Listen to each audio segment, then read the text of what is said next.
Good evening, ladies and gentlemen, and welcome to another edition of Wednesday Night Mayhem live on YouTube and StreamYard.com. It is Goon Michael Fletcher alongside Anthony Foley and Michael Bullock. Well, we're only covering one show tonight, guys. We're covering NXT because AEW has taken a night off. They'll be back on Saturday, and we'll have that for you on Saturday. So, with that said, let's get right into NXT. Started off with a one-on-one match. This is a last chance match to determine the who is going to represent in the North American ladder match at NXT 30, which is going to be happening this Saturday night from Orlando. And what we had was it was Johnny Gargano versus Ridge Holland, and it was Johnny Gargano winning the match in 12 minutes and 11 seconds. He earns the spot to the NXT 30. And I'm going to say this. It was a solid match. It was a good fight. It was a good battle. I could give this about 3.5 stars. What I will say, there was a moment in the match that really freaked me out. A power slam that went wrong, and Johnny Gargano literally landed on his head. I don't know, Anthony or Bullock, if you guys saw it. I think you guys did. I turned my head when I saw that because I'm like, oh crap. That did not look good.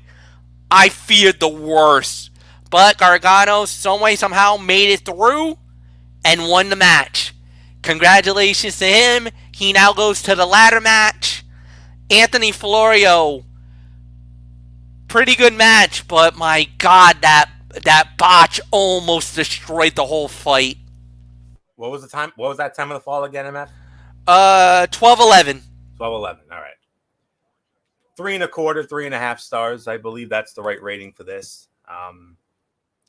If you're wondering, MF, yes, I saw it. I saw the botch as it happened. Of course, I mean, no AEW, so obviously fully focused on NXT this evening. How I wish we could have it more like this, but I know that's not the purpose of the Wednesday Night Wars after all. But don't worry, they'll be starting up again very soon. Don't worry. It's only temporary.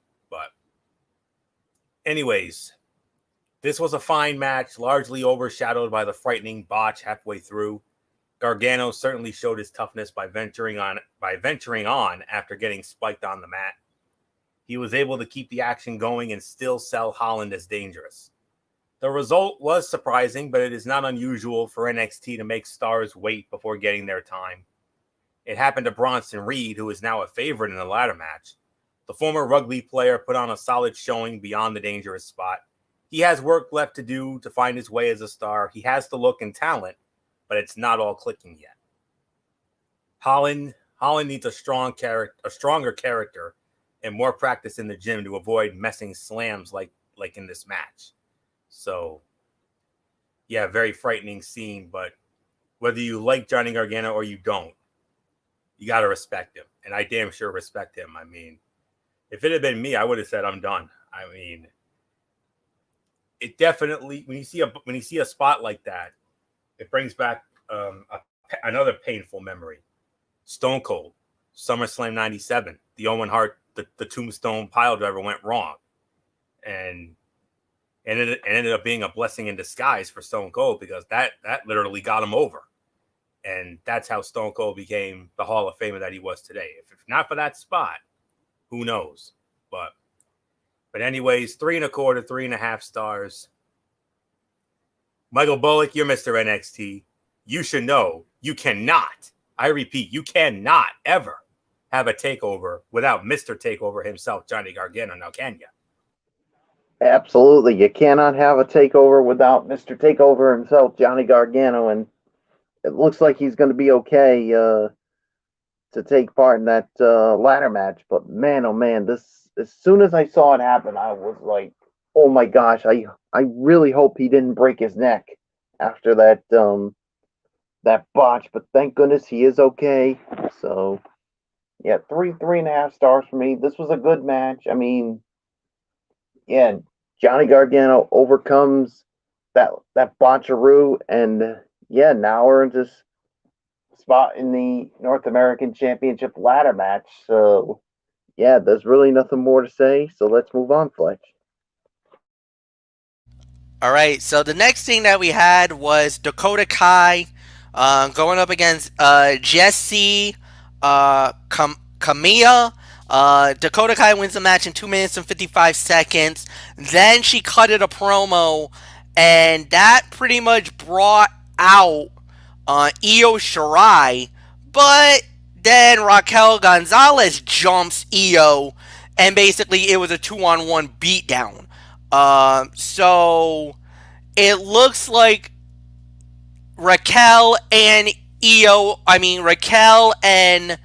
Dakota are still together. They're still united, and Io Shirai now has her work cut out because not only does she have to deal with Dakota Kai, who definitely has the capability of walking out the NXT Women's Champion on Saturday, but she now possibly have to deal with the enforcer, Raquel Gonzalez, Anthony Floyo. We don't have to talk about the match, but Io Shirai now has the backup against the wall.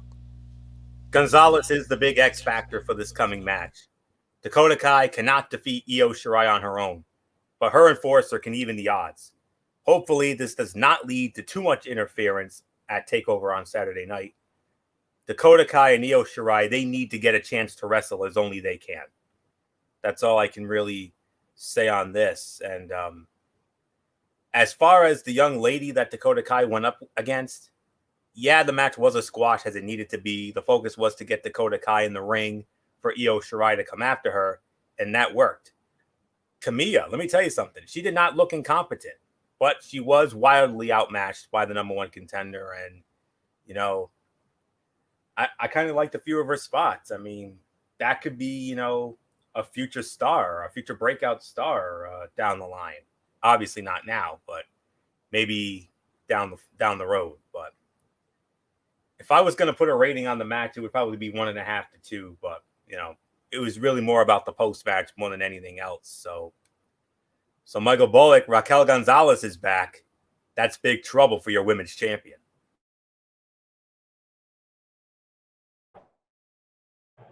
Yeah, I mean, like you said, I mean, at first it looked like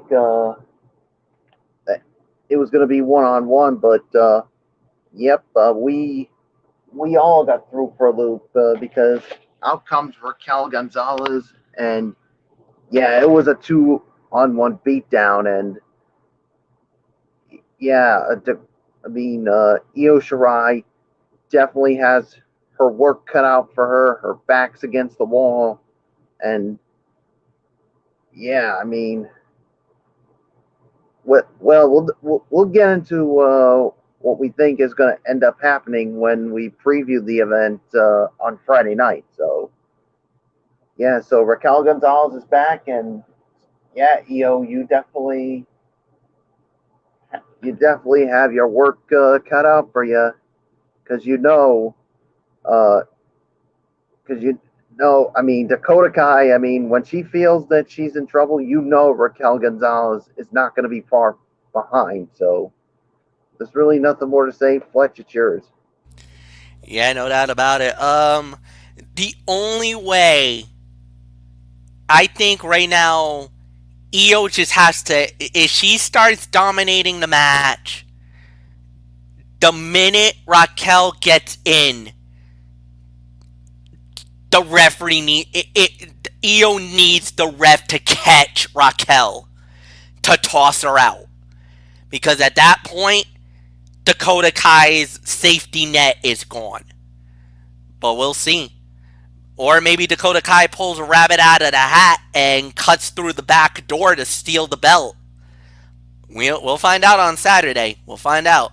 And we'll get into that on Friday on our preview show. So, with that said, next up we had was a 6-man tag team match, as it was Breezango and Isaiah Swerve Scott going up against Elito del Fantasma, Santos Escobar, Joaquin Wild, and Raul Mendoza. When it was all said and done, it was indeed Joaquin Wild, Raul Mendoza, and Santos Escobar with the victory at 8 minutes and 30 seconds. Michael Bullock, it's all yours. 2.25, 2.5 is my rating for the match. I mean, obviously, I mean, you want to continue to make Legado del Fantasma, led by the current NXT Cruiserweight Champion Santos Escobar, look strong here, and yeah, I mean, he definitely looks strong here, and he's he's out to prove to everybody that he is a unstoppable NXT Cruiserweight Champion. So yeah, there's really nothing more to say. Fletch, I mean, Legado del Fantasma, I guess we could say it still looks like a strong faction after their performance tonight. Yeah, they're a strong faction, and Santos Escobar is a powerful champion. Ever since winning the title, he has firmly been in the grasp of winning the matches. So, no, this has been really good. This has been very solid. I got really nothing more to say. This is about another 2.5 star match at 2.5 to 3. This was a solid match, good performance. Really nothing more to add. Anthony Florio, it's yours. Solid 3 stars. This six-man tag team match delivered in spades thanks to the speed and impact of the competitors involved. Mendoza especially stood out from the heel side. He has adapted his style well to play the dominant heel. Legado del Fantasma continue to dominate. Since their arrival, they have been unstoppable. However, Isaiah Swerve Scott has been set up well as Escobar's kryptonite. He lost, but only after clearly having the champion pinned. Scott versus Escobar is a fantastic cruiserweight title match worth watching whenever it happens. So solid 3 stars for me. MF, let's move on. Next up we had was an explosion. Face to face, it was Pat McAfee and it was Adam Cole with the Undisputed Era. You know what? I'm going to say it. This was the segment of the night. And I'm going to say it was cookie cutter, it was traditional, it was standard, but Pat McAfee did a solid job playing the heel role. He came off just as he always has been. You know, everybody hates him for what he said about NXT, and Michael Bullock really got under him. Really got under his skin. He played the role very well tonight, and definitely a lot of people wants to see Pat get his at NXT TakeOver 30 on Saturday night. There's no doubts about it. Everybody wants to see McAfee lose this match. Not only lose, get completely and utterly destroyed by Adam Cole. I think that's the best way to say it. But as far as to hype the match, to give it any more emphasis, they did a very good job. And they did very well with that. And to me, they are now ready. And this is going to be incredible. This is going to be awesome. So there's really nothing more to say. Anthony Florio, this was a solid segment. I call it segment of the night. Amen, brother. I agree 100%. This was indeed the segment of the night. And the purpose/point of this segment was to sell the dynamic of this bout, which has been hazy so far. Pat McAfee is clearly the heel in this rivalry. He ran his mouth like he owns the place.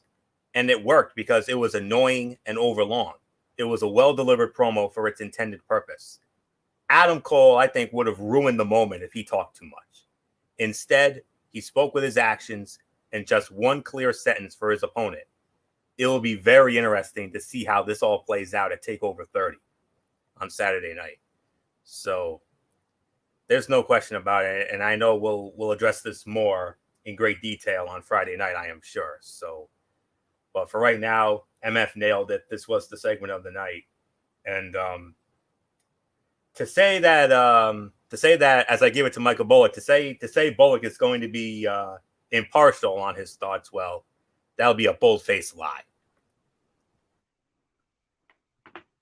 Well, like you said, the segment was definitely good. I mean, really good to say the very least. The segment of the night, and I mean, yeah, it definitely adds more hype to this and makes Pat McAfee look like a total heel. And many people are wanting to see Adam Cole beat the you know what out of him, and you know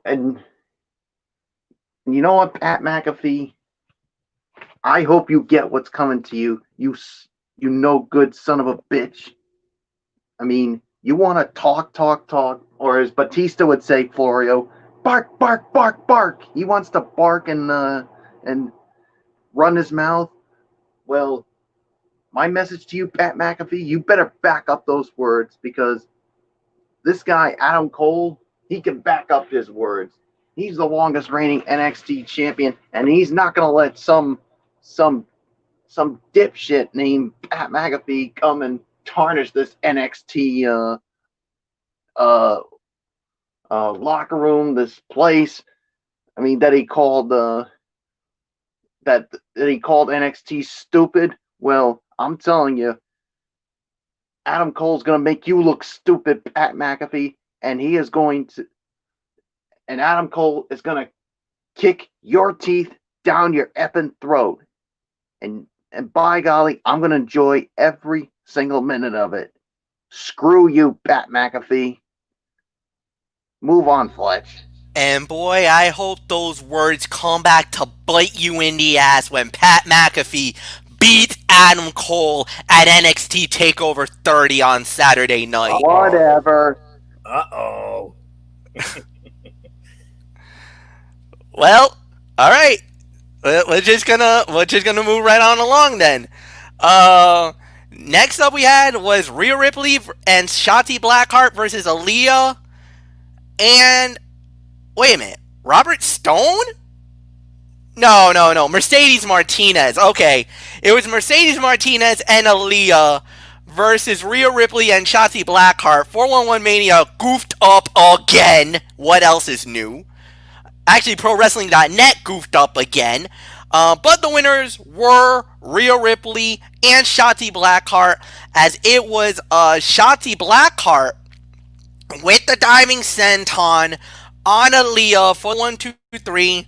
Unfortunately, they did not give me a time here, guys. So I'm kind of working a little bit behind the 8 ball. So I believe, Anthony, you lead off on the. Well, no. Yeah. All right. So if you got a time, go for it. But Aaliyah, and it was Shotzi and Rhea winning the match. You got it off of ProWrestling.net, right?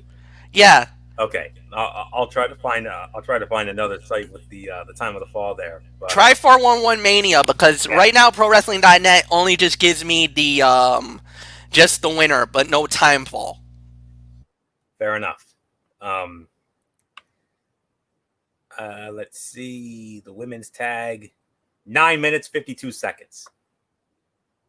It was 9 minutes and 52 seconds, the time of the fall. I'm going to give it 3 stars for the effort. This match was better on paper than reality, mainly because Rhea Ripley and Mercedes Martinez barely interacted. It was only the final spot where they got involved with each other. This was a smart move to save this match for a later date. The powerbomb certainly continued this feud in a memorable way. It led to a flat Aaliyah-led match, even though I am head over heels for that baby girl. You all know the reasoning why on that. But this was never meant to be a wrestling showcase. That comes when Ripley and Martinez set a date. Those two will destroy each other, hopefully in a match with lenient rules at best. Because when those two get together, we want to see one thing. We want to see a hoss fight with those two. And those two could most certainly give us a hoss fight, no doubt about it. So, 3 stars for the effort. MF, I know you were very happy because your favorite, Shotzi, she got the win over my girl Aaliyah. But, it is what it is. So that's all I can say on that. So Bullock, your girl Rhea Ripley, and MF's girl Shotzi Blackheart pick up the win over my girl Aaliyah, and the other one there. Yeah, three stars for me. I agree with the rating on it.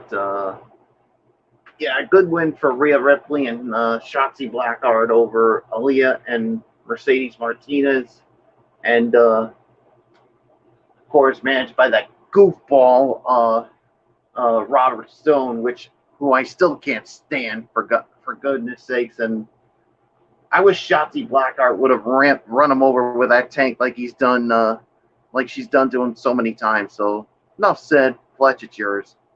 Can somebody blow up the stupid tank?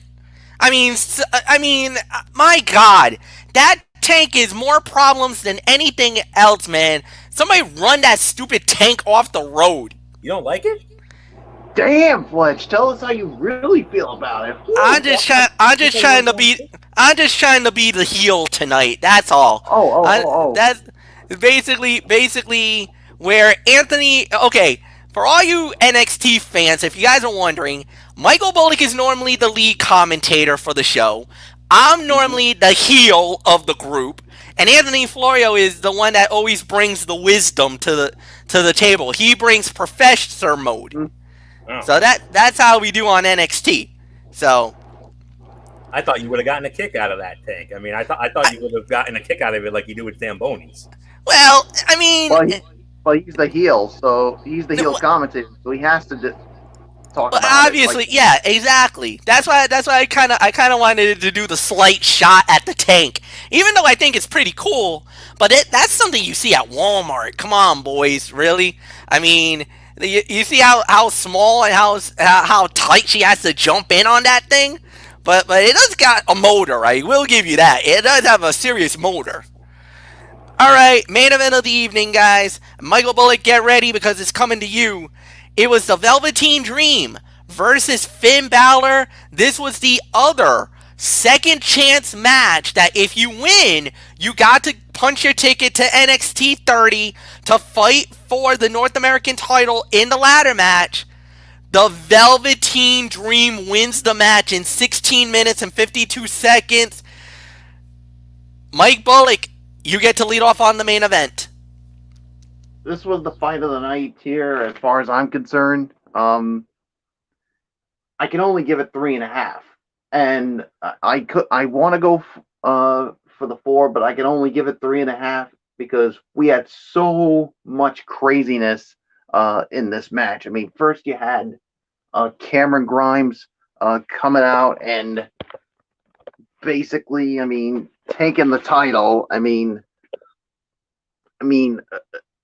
this guy is so arrogant and cocky by doing what he just did, thinking that it's going to be his. Well, as William Regal would always like to say, you need to earn that title, and that could come on Saturday night. And then you had Johnny Gargano come out, and then you had Damian Priest and Bronson Reed. You had so much craziness when it comes to this, and then if that's what led to the Velveteen Dream getting the win. So 3.5 for me was definitely the fight of the night. I could have given it 4, but just too much outside distraction just really took away from it. So there's really nothing more to say. Fletch, it's yours. You could make an argument that Finn Balor deserves to be in this match because he got screwed big time tonight. He had an opportunity and you saw everybody getting involved. That was absolute chaos. 3.5 stars, I do agree. Fight of the night, I'll give you that as well, Michael Bullock.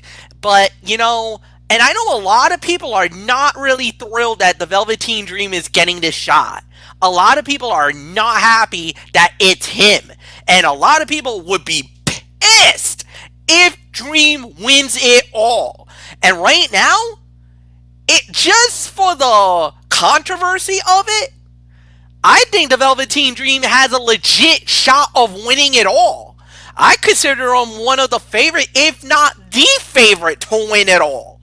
Just to for the mere fact of all the stuff that's happened outside of the ring, all the negativity that he has to deal with right now.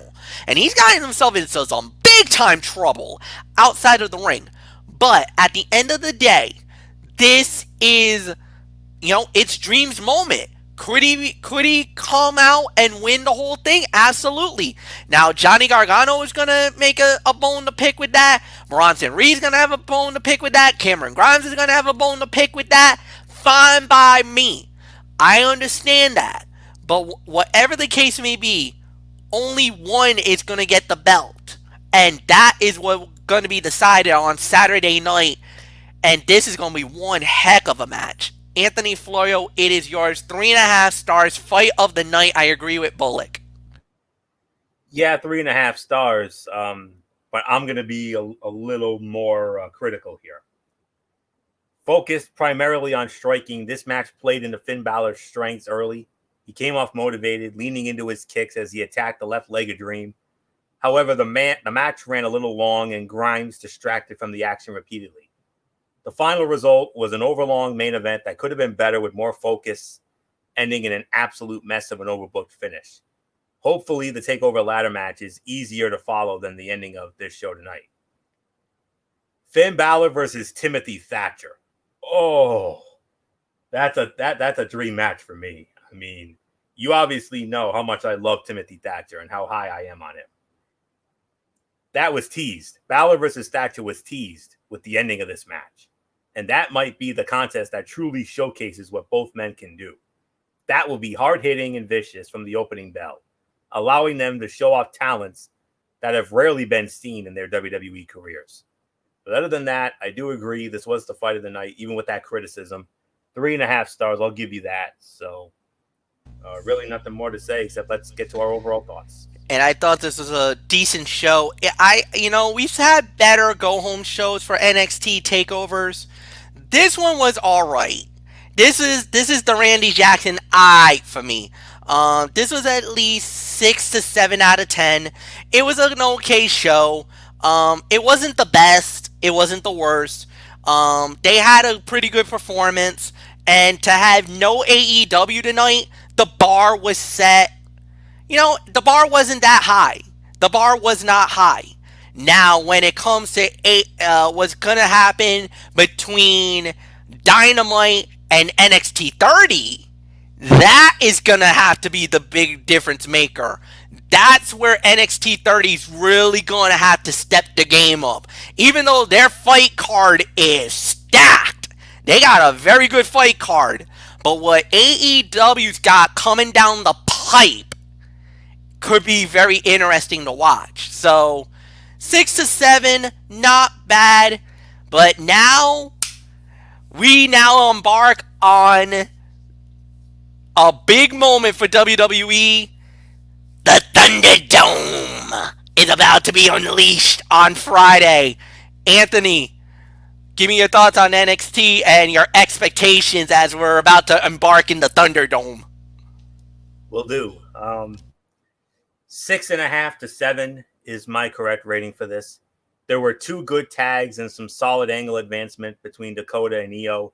Plus, the real highlight was Pat McAfee and Adam Cole with a hell of a promo segment. No question about it.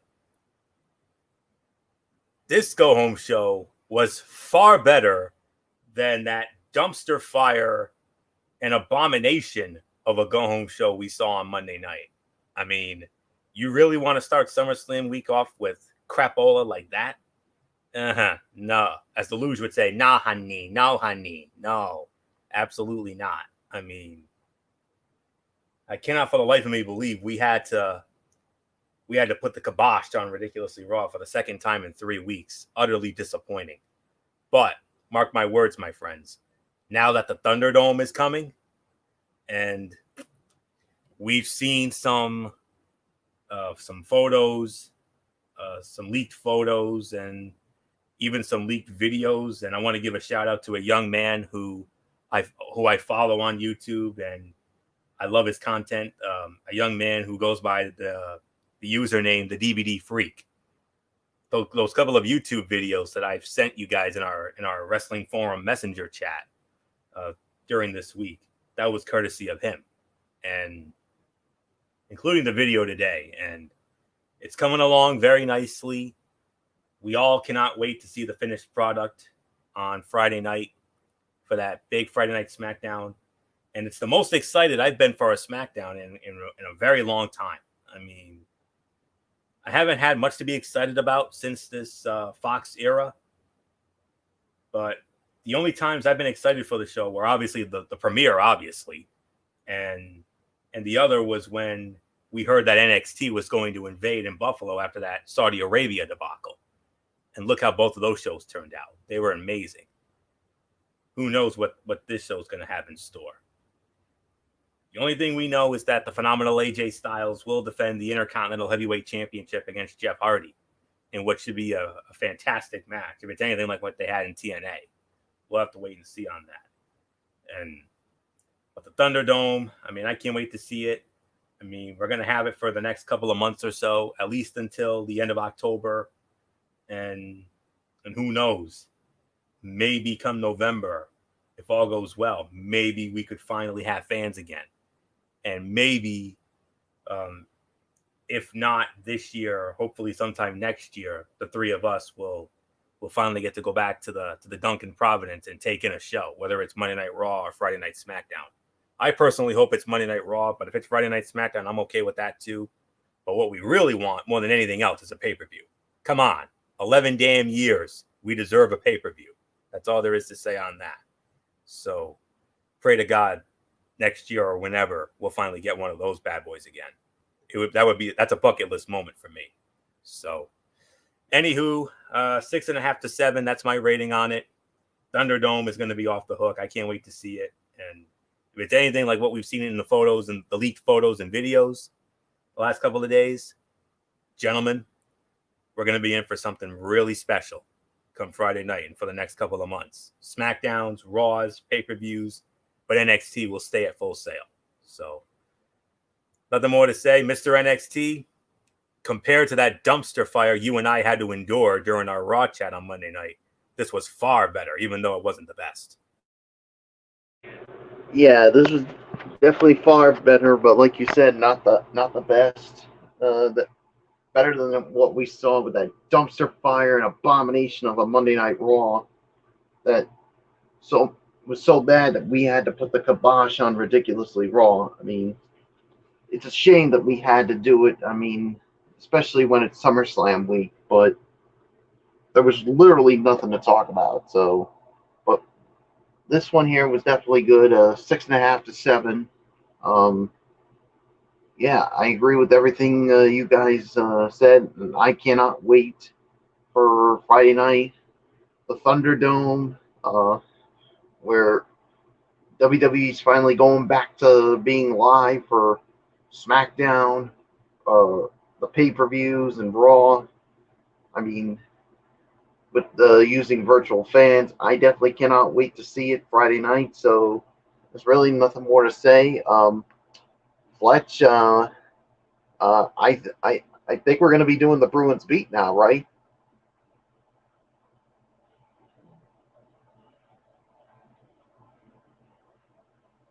F, are you there? Fletch, you there?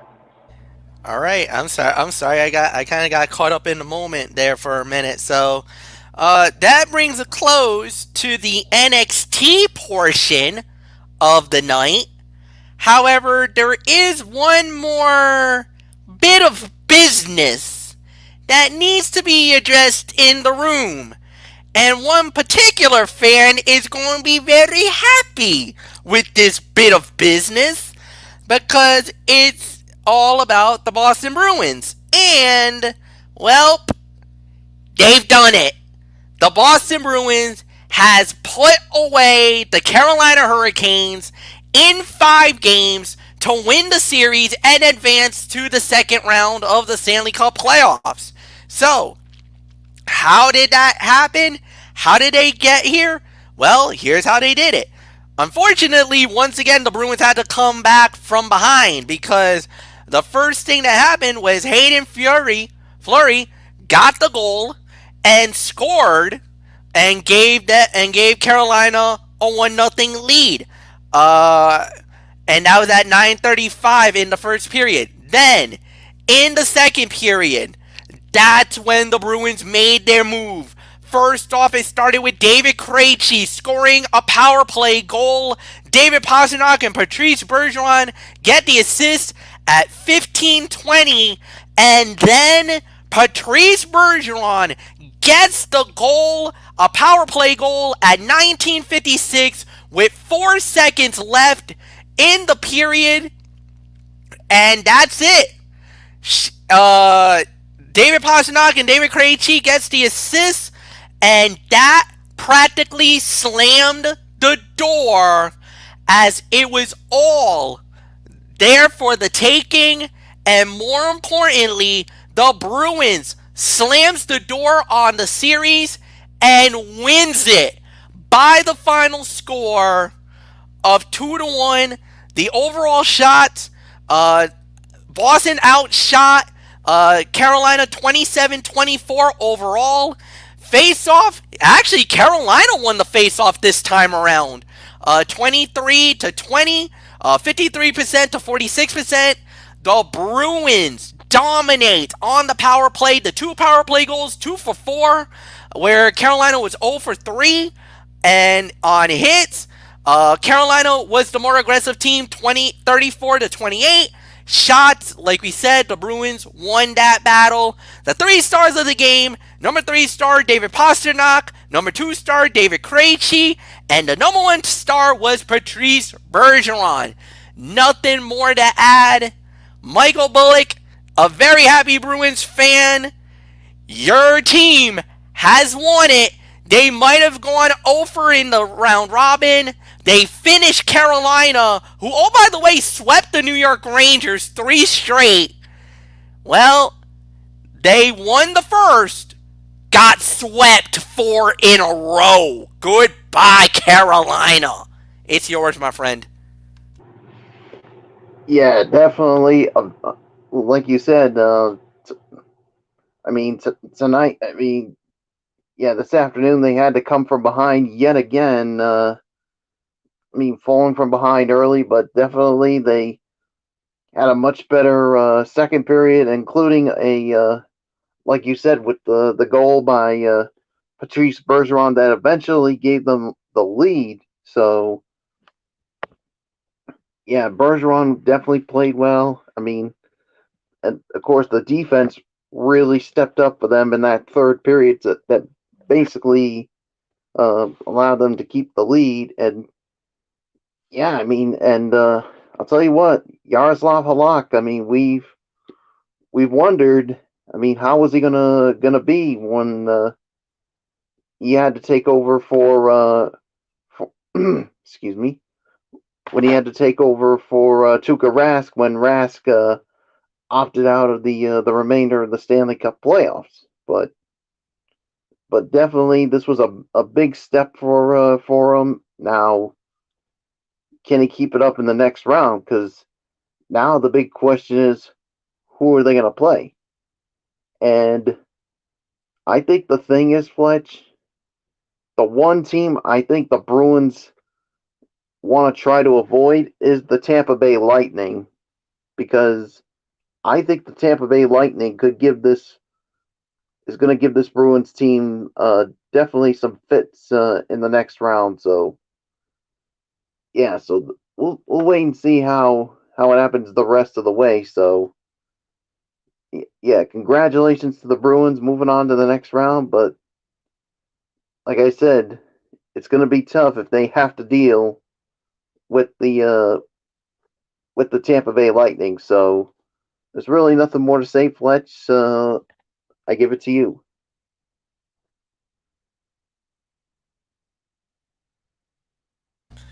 Anthony Florio, if you want to step right on in and give us a quick thought on this, you're normally the host of you're one of the co-hosts of the Ranger Roundup, and we got to see Carolina very well against the Rangers and we saw how dominating they were, how surprised are you to see how Boston systematically just demolished Carolina as the way that they did? I mean, I'm very surprised, MF. I mean, I after what I saw from the Bruins in the round robin, I mean, in the round robin, the Bruins were, I hate to say it, but they were terrible. I mean, they did not look like a team that won the President's Trophy. They did not. This round against the Carolina Hurricanes, that changed. They turned on the Jets, and I'll be honest with you, I actually had Carolina winning this series, but especially after how dominant they were against our Rangers, MF. But man alive, I mean, I could not believe that the Bruins were able to do what they did. They lose the first game, and then they win 4 in a row after that to win the series. And yeah, they could be on a collision course with the Tampa Bay Lightning, who also put away the Columbus Blue Jackets today. You know, they got revenge for that embarrassing loss they endured a year ago. And yeah, Bullock, for you're gonna have to hope that somehow, some way, the Montreal Canadiens come back and beat the Philadelphia Flyers. That's the only way you'll avoid Tampa Bay in the second round, because because I know they're going to be doing the reseeding, and Montreal would be the lowest seed and Tampa would be the highest. So that would put Tampa Bay against Montreal, and the Bruins would face either the Islanders or the Capitals, and it's looking very much like the Islanders, but you never know. I mean, we've seen comebacks before, so we'll have to wait and see. But if everything holds up the way it does, even if the Islanders come out of the Washington series, if Philly beats Montreal, then the Islanders would be the lowest remaining seed. Then, well, if Philly wins, then Bullock would have to be rooting hard for the Washington Capitals to come from behind and beat the Islanders. Because if that happens, then Washington would then have to face Tampa Bay. Boston would get Philly, and look at that, MF. We would have our round robin again. Think about that. I mean, we could end up having the same 4 teams we saw in the round robin games, only this time in best of 7 series. If that were to happen, it would be Boston against Philly and Tampa against Washington. But a lot of scenarios, so little time, to make sense of all of it. But I'm sorry to say it, Bullock, but the way it's looking right now, I think you boys are definitely going to be facing Tampa Bay. And the Islanders will have another chance to put away Washington tomorrow night at 8. And if they should do that, then the Islanders, they would move on. And if Philly beats Montreal, then the Bruins get Tampa. And if that's the case, Bullock, you're screwed. You're screwed. Ask me and MF. Don't think MF and I haven't forgotten about what the Tampa Bay Lightning did to our New York Rangers 5 years ago. Broke our hearts. 1 year to the day where in 2014, the Rangers, had that memorable moment, went to the finals. MF and I had that. That was by the way, to this day, that's still my all-time favorite Ranger Roundup show. It probably will be for a long, long time, unless, God forbid, somehow the Rangers end up winning a cup someday. Then again, with them getting the number 1 pick, I mean, you never know, especially with that young talent. But anywho, I say you're screwed, Bullock, because May 29th of 15, Tampa ripped our hearts out and did the Mexican hat dance on it. And MF and I, we haven't forgotten. We have not forgotten. The only thing I could say is if it's the Bruins against Tampa Bay, you have to watch out for 2 words. And MF knows these 2 words very well. You got to watch out for their bully hockey, because no team brings the bully hockey like the Tampa Bay Lightning. And if you boys end up going against them, somebody's going to be in deep trouble. And that somebody's going to be your Boston Bruins, I'm sorry to say.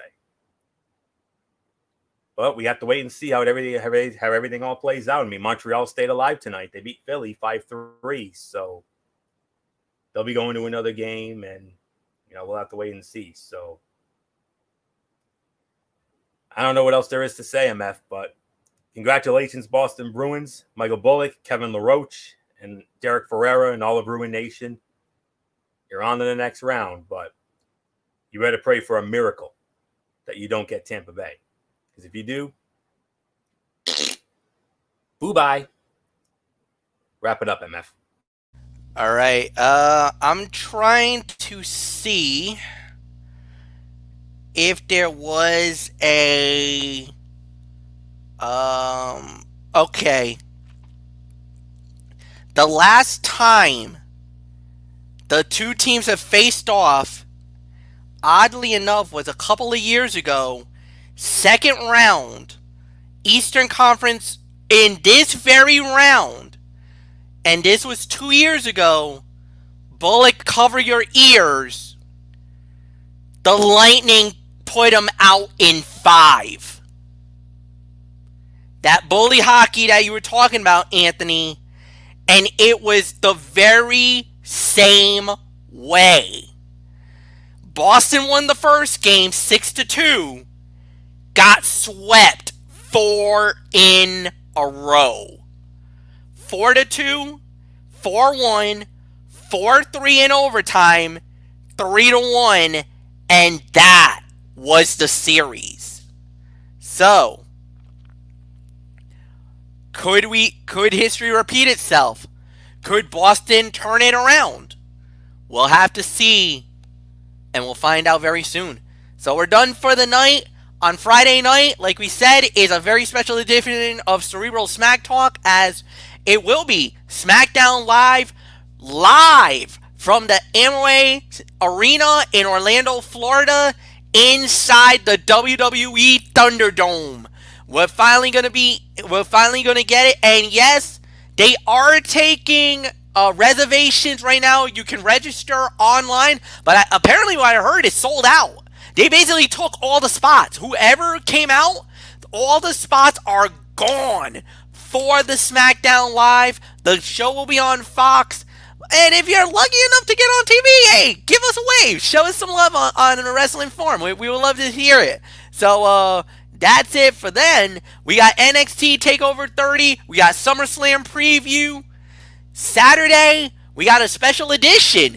We got the NXT TakeOver 30 recap and AEW Dynamite recap. Sunday, SummerSlam. Monday is Ridiculously Raw. We got a whole bunch of stuff we still got to do, guys, so we're not done yet. So we're going to take the night on Thursday. We're going to enjoy it. Friday, we're back at it again. Leave a comment at the bottom. Like the video. Share with all your friends on all the social media platforms. For Anthony Flayo, from Michael Bullock, I'm Michael Fletcher, saying so long, everybody, and we'll see you on Friday. Goodbye.